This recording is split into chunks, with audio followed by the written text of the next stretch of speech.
గజమునకు ముఖం చూస్తే ఐశ్వర్యం. కాబట్టి ఆ గజమన్నదే ఐంద్రియ లక్షణము, ఐరావతము అన్నారు. అటువంటి రూపమును ఈయన శిరస్సుగా పెట్టారు.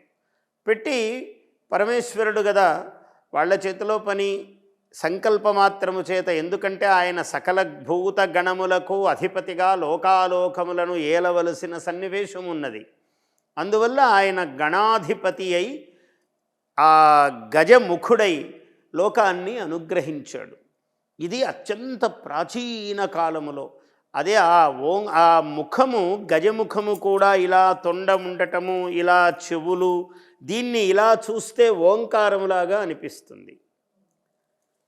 ఇలా ఓంకారమే మొట్టమొదట ఆకాశము నుంచి స్వరము ఉద్భవించింది అన్నారు. అందువల్ల ఆ ఓంకారము కూడా ఆయన స్వరూపము, ఆదిదైవతము. అందుకనే అందరికీ ఆయన ఈ రూపము, ఆయన జన్మ రహస్యం అన్నది చాలా విశిష్టమైనటువంటి జన్మ, ఏదో సాధారణమైనటువంటి జన్మ కాదు.